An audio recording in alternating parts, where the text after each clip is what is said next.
Live, local, now. This is WMBF News at 5. Good evening to you. It is 5 o'clock. We're glad you're with us. I'm Eric Weisfeld. And I'm Rachel Vogel. First tonight, our top story. The world is watching the reality of war unfolding in Europe after Russian President Vladimir Putin launched a large-scale pre-dawn attack on Ukraine. Images of devastation and injuries from airstrikes are emerging as Ukrainians flee that country. In Washington, President Biden holding emergency meetings with global leaders and announcing more sanctions on Moscow. And to help put this into perspective and to explain why we should care when all this is unfolding so far away, we spoke with a professor of intelligence and security studies at Coastal Carolina University. Our WMBF reporter Jennifer Roberts joins us live in the newsroom right now. And Jennifer, you've been speaking with that expert at Coastal Carolina University. And he says people need to be well versed on what led up to the Ukraine invasion so they can actually be fully prepared for what could lie ahead. Tell us more.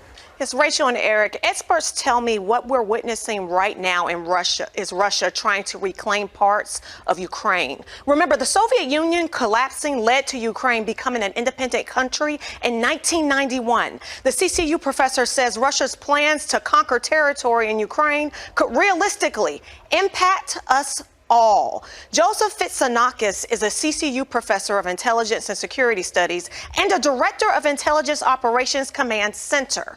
He says in Ukraine, there's a division due to some parts more east being more pro-Russian and the western parts of Ukraine being more of the opposite.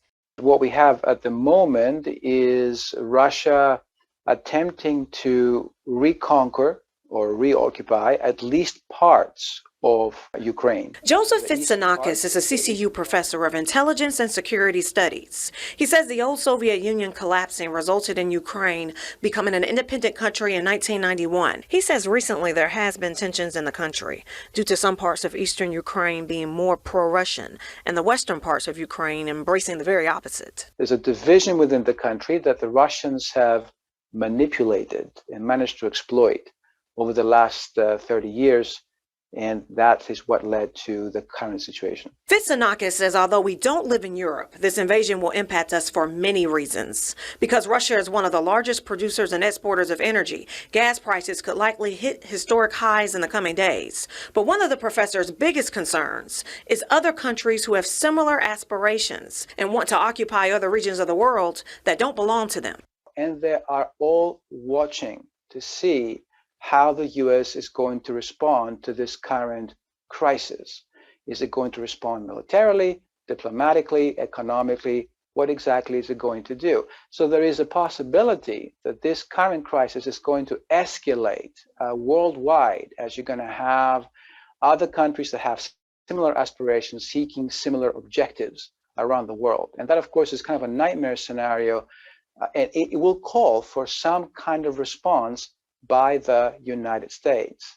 We'll see what that is in the coming days. But the question many of us are asking right now is what exactly is Russia planning next? Are they going to take over all of Ukraine, or are they going to just focus on the regions of the country that they think have more of a pro-Western culture and pro-Western population? So will they take, the big cities like Kiev, the capital, for example, or will they stop at the far eastern part of the country where they feel they are enjoying the support of the local population? I think the next week is going to be absolutely critical in determining what are Putin's intentions in regards to this war. The professor says it's extremely important for the United States and its allies to show a united front. Otherwise, he says Russia and others with that conquering mindset will continue to progress further. Live in studio, I'm Jennifer Roberts, WMBF News.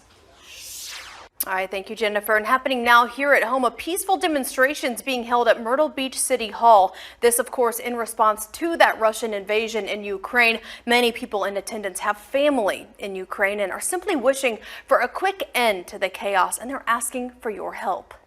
And of course, you can stay up to date on this constantly developing situation, as well as the ripple effects it could have here in our area. Make sure you download the WMBF News app. It is free to download for Android and Apple devices.